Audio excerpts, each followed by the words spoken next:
Welcome to మీనేస్తం. Upcoming రివ్యూలోకి వెళ్ళిపోదాం.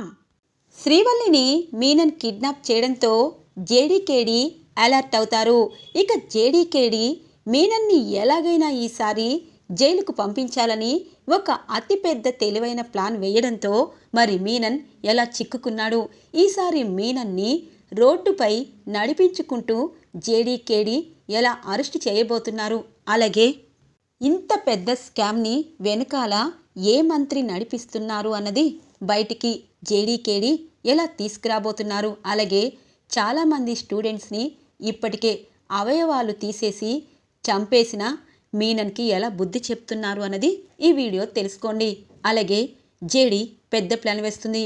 రమ్య, మన టీంలో ముగ్గురుగా స్టూడెంట్స్గా వెళ్ళండి. ఖచ్చితంగా వాళ్ళకి స్టూడెంట్స్ అయితేనే ఉపయోగమని అర్థమైంది. మిమ్మల్ని వాళ్ళు కిడ్నాప్ చేస్తారు. నువ్వు కూడా ఒక స్టూడెంట్గానే వెళ్ళు అని అంటుంది రమ్యని. ఇక రమ్య స్టూడెంట్గా రోడ్డుపై తిరుగుతూ ఉంటే రామస్వామి అనే రౌడీని మీనన్ పంపించి రమ్యని కిడ్నాప్ చేస్తారు. ఇక ఇటువైపు కిరణ్ కావాలనే రమ్య కిడ్నాప్ అవడంతో ఇక కిరణ్ మాత్రం వెనకాల కార్లో రమ్య కిడ్నాప్ అయిన కార్ని ఫాలో అవుతూ వస్తారు. ఇక్కడ జేడీకేడి ఇక్కడే అటువైపు మీనన్ మైండ్ని బ్లాక్ చేయబోతున్నారు. ఖచ్చితంగా మీనన్ కళ్ళు, ఆ రామస్వామి కళ్ళు ఇటువైపు రమ్య వైపే ఉండడంతో ఇక వెనకాల జేడీకేడి వస్తారు. జేడీకేడి వచ్చేలోపు చాలామంది పిల్లల అవయవాలని తీసేసి ఇక 100 కోట్ల స్కామ్నికి ఫుల్ స్టాప్ పెట్టాలనుకున్న మీనన్కి ఇంకొంతమంది అమ్మాయిలని కిడ్నాప్ చేయాలని మీనన్ ఇంకొక రౌడీ టీంకి ఆర్డర్ వేయడంతో ఆ రౌడీ టీంకి ఇటువైపు జగదాత్రి అలాగే కొంతమంది టీం చిక్కినట్టు చిక్కుతారు. అంటే మీనన్ ఇటువైపు రమ్య ఫాలో అవుతున్న కార్లో జేడీ ఉంటుంది కాబట్టి జేడీ నుండి తప్పించుకోవాలని అనుకుంటారు. కానీ ఇటువైపు జగదాత్రి మాత్రం మీనన్ అటువైపే ఫాలో అవుతాడు కాబట్టి ఇటువైపు ఖచ్చితంగా ఈ రౌడీలకి చిక్కితే అసలైన ప్లేస్ వెంటనే రీచ్ అవ్వచ్చు. శ్రీవల్లితో పాటు స్టూడెంట్స్ ప్రాణాలని కొంతమందినైనా కాపాడవచ్చని చెప్పి ఇక జేడీ తెలివిగా ఆలోచించి కిడ్నాప్ అవుతుంది. ఇక ఇటువైపు జేడీకేడి అసలైన ప్లేస్ అంటే మంత్రి గారు తన గెస్ట్ హౌస్లో చాలామంది పిల్లల్ని తీసుకురామని మీనన్కి ఫోన్ చేసి చెప్తారు కదా, ఆ గెస్ట్ హౌస్కి మీనన్ కంటే ముందే చేరుకుంటారు జేడీకేడి. ఇది ఇలా ఉండగా మీనన్కి రామస్వామి చెప్తారు, సార్, మనం అనుకున్నట్టే చాలామంది అమ్మాయిలు అబ్బాయిల్ని కిడ్నాప్ చేశాము. ఇక ఫైనల్గా ఈ అమ్మాయిని కిడ్నాప్ చేసి తీసుకొస్తున్నాము. మన డీల్ పూర్తయిపోయినట్టే అనగానే ముందు ఎవరిని చేసావో సరి చూసుకున్నావా అని అంటారు మీనన్. ఫోటో పంపిస్తున్నాను చూడండి అనగానే ఫోటో చూడగానే ఒరే, అది అమ్మాయి కాదురా, అది ఆ జేడీ టీంలో మెంబర్, దాని పేరు రమ్య, అది మనకి వలవేసింది. వెనకాల జేడీ ఫాలో అవుతుంది. ఆ కార్ని మీరు ముందు ఫాలో అవ్వండి అనగానే కార్లో చూసేసరికి అక్కడ కిరణ్ ఉంటారు. కిరణ్ నవ్వుతూ ఉంటాడు. ఓ, జేడీ అనుకున్నారా, కేడీ అనుకున్నారా? మీకు ఇటువైపు తీసుకురావడానికే అటువైపు జేడీ తెలివిగా మిమ్మల్ని ఇటువైపు రప్పించింది. ఇప్పుడు జేడీకేడి ఆల్మోస్ట్ అక్కడికి చేరుకున్నారు. అక్కడ పిల్లలందరినీ కాపాడబోతున్నారు. మీనన్, తెలివి నీకే కాదు జేడీకేడికి కూడా ఉంటుందని ఎలా మర్చిపోయావు? నువ్వు రౌడీలను పంపించి చుట్టుపక్కల ఏరియాలో స్టూడెంట్స్ని కిడ్నాప్ చేయమన్నావు. ఈ రమ్య మాత్రమే కిడ్నాప్ అవ్వదు కదా, అటు జేడీకేడి కూడా కిడ్నాప్ అవుతారు కదా, అప్పుడు ఈజీగా ప్లేస్కి వెళ్ళిపోవచ్చు కదా అని అంటారు. జేడీ, ఎంత తెలివిగా ఆలోచించావు. ఒరే, ఇది 100 కోట్ల డీల్. ఆ మాజీ మినిస్టర్ మన ప్రాణాలు తీస్తారు. అర్జెంటుగా మనం ఫామ్ హౌస్ చేరుకోవాలి అని చెప్పి ఇక మీనన్ రౌడీలకి హెచ్చరించడంతో వీళ్ళకంటే ముందే అక్కడ జేడీకేడి ఎంటర్ అయ్యి అక్కడున్న డాక్టర్ని అలాగే మత్తుగా ఉన్న స్టూడెంట్స్ని ఇక అందరినీ మేలుకొల్పుతూ శ్రీవల్లికి అంటారు, భయపడద్దు శ్రీవల్లి, ఇప్పుడు మీనన్ అరెస్ట్ అవుతాడు. అలాగే నీ దగ్గర ఫోన్ ఉందా అనగానే ఉంది, నేను ఇక్కడ జరుగుతున్నదంతా వీడియో తీశాను అని అంటుంది. గుడ్, ఎందుకంటే ఇంత ప్రమాదంలో ఉన్న కూడా నువ్వు నీ బాధ్యతని మర్చిపోలేదు.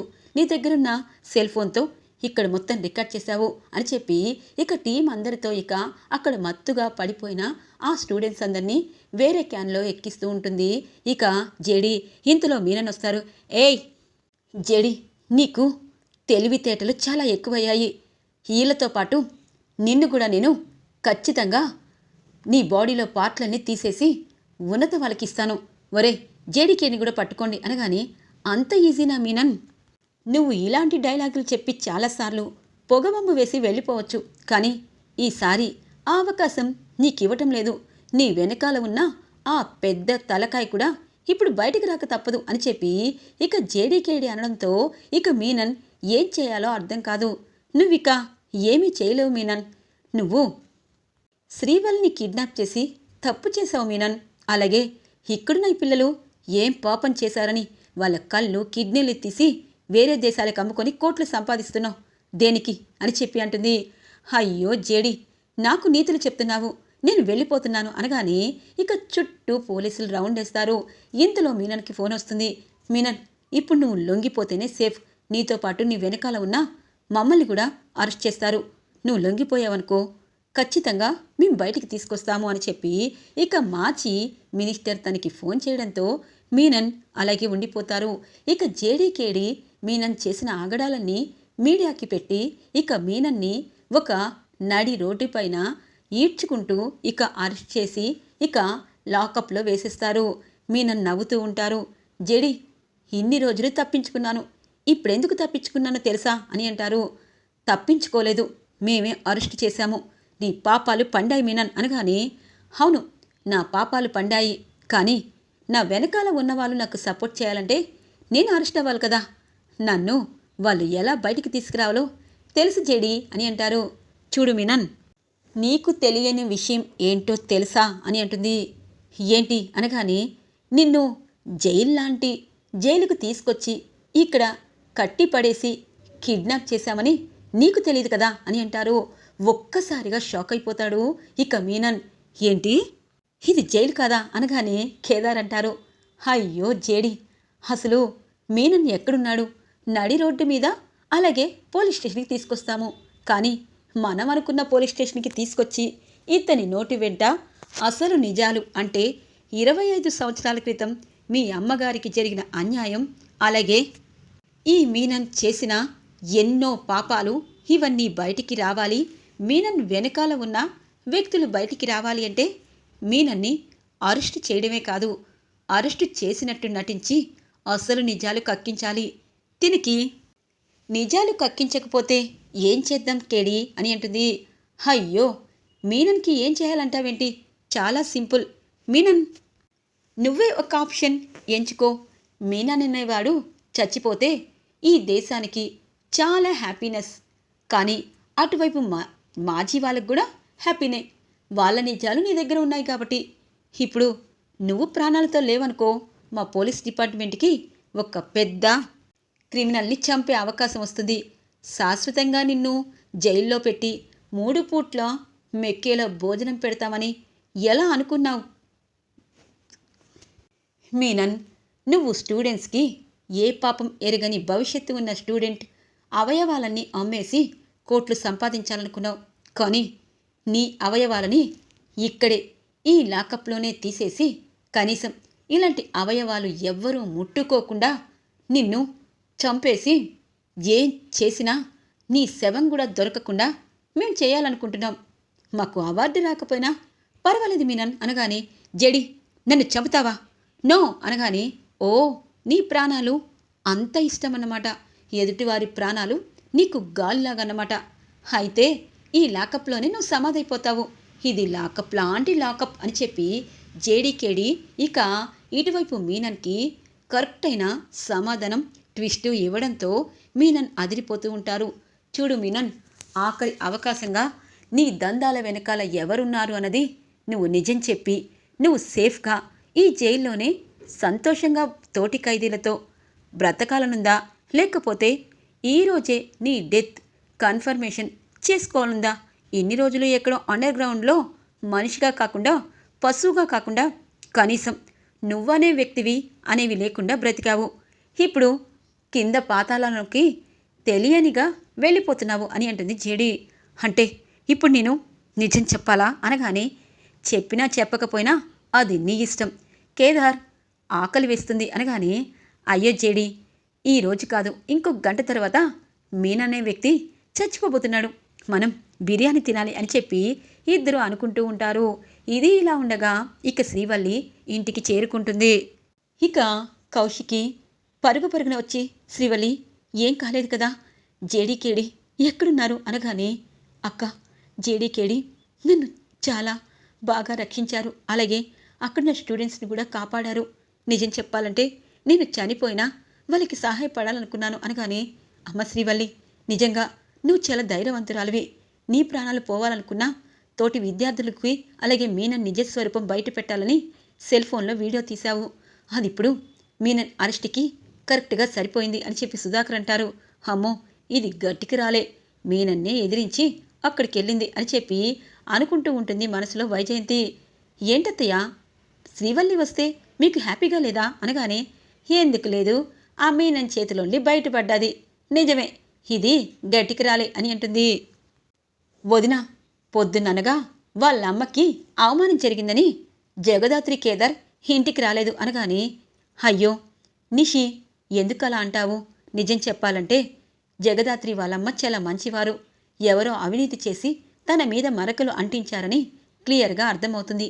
ఎందుకంటే జగదాత్రి ఎప్పుడూ ఇంటి మంచి కోసమే ఆలోచిస్తుంది, ఎప్పుడూ ఒకరి డబ్బు కోసం ఆలోచించదు. అలాంటి వాళ్ళమ్మ చెడ్డది అవినీతి పర్రాలంటే ఎప్పటికీ నమ్మను. జగదాత్రి కేదార్ బాధపడుతుండొచ్చు, అలాగే స్కూల్కి వెళ్ళుండొచ్చు, వాళ్ళ మనసు కుదుట పడ్డాక ఇంటికి వస్తారు, వాళ్ళ గురించి తప్పుగా మాట్లాడుకునిషి అని అంటుంది కౌశికి.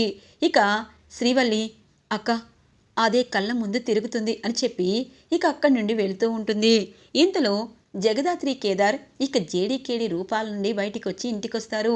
ఇక జగదాత్రి నిజం చెప్పాలంటే అనగానే, వదిన న్యూస్ చూశాను, శ్రీవల్లిని జేడీకేడి కాపాడారు కదా అని అంటుంది. అవును జగదాత్రి, వాళ్ళు మన కుటుంబంలో నిజంగా అందరినీ కాపాడే ఒక గొప్ప వ్యక్తులు. అలాగే మీ అమ్మగారి విషయంలో నువ్వు ఇప్పటిదాకా బాధపడ్డావని నాకు తెలుసు, నువ్వేమీ బాధపడద్దు అనగానే, హే నువ్వు బాధపడినా అక్కడ ఆవిడేమీ పెద్ద మదర్ తెరీసా కాదు, ముందు కాఫీ చేయవే అనగానే, నిషి పొద్దున కాఫీ చేస్తే కాఫీలో కారం కలిపింది అన్నావు, నువ్వే కాఫీ చేసుకో, పైగా జగదాత్రి కేదార్ చాలా బాధపడుతున్నారు, వాళ్ళకు కూడా కాఫీ ఇవ్వు అని అంటుంది ఇక కౌశికి. ఇది ఇలా ఉండగా యువరాజ్కి సోనీ ఫోన్ చేస్తుంది. అంటే ఇప్పుడు నేను అర్జెంటుగా రావాలా సోనీ అని అంటారు. మీరు రావాలి సార్, ఎందుకంటే ఇల్లు అయితే మీ నిషికి డౌట్ వస్తుంది అనగానే, డౌట్ కాదు మనిద్దరినీ బయట పెడుతుంది, వస్తున్నాను అని చెప్పి యువరాజ్ సైలెంట్గా కారులో బయలుదేరతారు. ఇక ఇటువైపు కౌశికి యువరాజ్ వెళ్ళడం గమనిస్తుంది. యువరాజ్ ఏదో ఫోన్ రావడంతో బయటికి వెళ్ళాడు, ఎవరు అని చెప్పి ఇక కౌశికి తన్ని ఫాలో అవుతూ ఉంటుంది. అత్తయ్య యువరాజ్ బయటికి వెళ్ళాడు, వదిన తన్ని ఫాలో అవుతుంది, ఇప్పుడు జగదాత్రి కేదార్ ఖచ్చితంగా పట్టుబడతారు అనగానే, ఎందుకమ్మీ అని అంటుంది. అదే ఆ జగదాత్రి సోనీ ఒకటని కావాలని సోనీని ఆఫీస్లో పెట్టి యువరాజ్ని కిందికి దింపాలని జగదాత్రి చేస్తుంది కదత్తయ్య, ఇప్పుడు తన బండారం బయటపడుతుంది అనగానే, అవునమ్మీ కరెక్టే, ఇప్పుడు కౌశికి ఇంటికొచ్చాక తన సోనీ జగదాత్రి చెప్పినట్టే విని యువరాజ్ని ట్రాప్లో పడేయాలని నిజం తెలుసుకుంటుంది, అప్పుడు ఈ జగదాత్రి కేదార్ వెళ్ళిపోతారు అనగానే, అవునత్తయ్య ఇప్పుడు జగదాత్రి నిజస్వరూపం బయట పడబోతుంది అని చెప్పి అంటూ ఉంటుంది. ఇక కౌశికి యువరాజ్ని ఫాలో అయ్యి ఒక ప్లేస్లో ఆగుతుంది. సోనీ ఒక్కసారిగా యువరాజ్ని వచ్చి హత్తుకుంటుంది. సోనీ ఏమైంది, ఇది రోడ్ అని అంటారు. సార్ ఇది రోడ్ అని నాకు తెలుసు, కానీ మా ఇంట్లో కూడా ఏదో అనుకుంటున్నారు, మిమ్మల్ని చూడాలనిపించింది సార్, నేను 2 డేస్ నుండి ఆఫీస్కి రావటం లేదు, నన్ను వేరే బ్రాంచ్కి వేయాలనుకుంటున్నారు కౌశికి గారు, నేను మీ దగ్గరే ఉంటాను సార్ అనగానే, హలో సోనీ వాళ్ళు ఏమనుకుంటున్నారో నాకు తెలీదు, కానీ నువ్వు ఆఫీస్లో ఉండి కరెక్ట్గా వర్క్ చేసుకో, నేను అక్కతో మాట్లాడతాను అనగానే, అయ్యో నాకు వేరే దగ్గరికి ట్రాన్స్ఫర్ చేస్తానని కౌశికి గారు చెప్పారు, కానీ అనేలోపు దివ్యాంక కౌశికి కనిపిస్తుంది. ఇక్కడ దివ్యాంక ఏం చేస్తుంది అని చూసేసరికి తన చెవిలో బ్లూటూత్ వినిపిస్తుంది. అవతల ఎవరు మాట్లాడుతున్నారు అని చెప్పి చీకట్లో చూసేసరికి బ్లూటూత్ కరెక్ట్గా సోనీ చెవిలో ఉంటుంది. అంటే వీళ్ళిద్దరూ మాట్లాడుకొని యువరాజ్ని ఏదో చేయాలనుకుంటున్నారు అని చెప్పి అక్కడే ఉన్న కౌశికి గమనిస్తూ ఉంటుంది. ఇంతలో జగదాత్రి వస్తుంది. జగదాత్రిని చూడగానే యువరాజ్ టెన్షన్ పడుతూ ఉంటారు. యువరాజ్ ఎందుకు టెన్షన్ పడుతున్నావు, ఇది నడి రోడ్డే కదా అని అంటుంది. అంటే మేడం అనేలోపు ఇక సోనీ చెంప పగలగొడుతుంది జగదాత్రి. ఛీ, ఒక మగవాణ్ణి ట్రాప్లో వేసుకోవడానికి ఇలా నువ్వు బజార్న పడతావని అనుకోలేదు. పైగా నువ్వు నా మనిషివని కూడా చెప్పావంట. ఇప్పుడు నువ్వు బ్లూటూత్లో మాట్లాడుతున్నావు కదా ఎవరితోనో, ఇప్పుడే నువ్వు నిజం చెప్తావా అనగానే హా హా అని అదిరిపోతూ ఉంటుంది. ఇంతలో దివ్యాంకని పట్టుకుంటారు కేదార్. కేదార్ వదులు అనగానే అయ్యో దాత్రి, ఇదిగో ఇక్కడి నుండి బ్లూటూత్లో తనతో మాట్లాడి యువరాజ్ని ఎలా ట్రాప్లో పడేయాలనో చెప్తుంది. ఇందాక నుండి ఈవిడి మాటలన్నీ నేను రికార్డ్ చేశాను అనగానే కౌశికి షాక్ అయిపోతుంది. ఇక కారు దిగి ఒక్కసారిగా జగదాత్రి ఏం జరిగింది అనగానే వదిన, ఈ సోనీని ఈ ఈ తను దివ్యాంకనే పెట్టింది. కానీ వీళ్ళిద్దరూ కావాలనే నన్ను బ్లేమ్ చేయడం కోసం, నా చెల్లి నిషిని నన్ను విడదీయడం కోసం ఇలా ప్లాన్ వేశారు. ఇప్పుడు వీళ్ళిద్దరూ బండారం రెడ్డి హ్యాండెడ్గా మీరే చూశారు కదా. ఇప్పుడేం చేస్తారు? యువరాజ్, ఇలాంటి మాటలు విని హ్యాపీగా వదిన మీకు బిజినెస్ అప్పచెప్పితే తన గురించి ఆలోచిస్తున్నావు.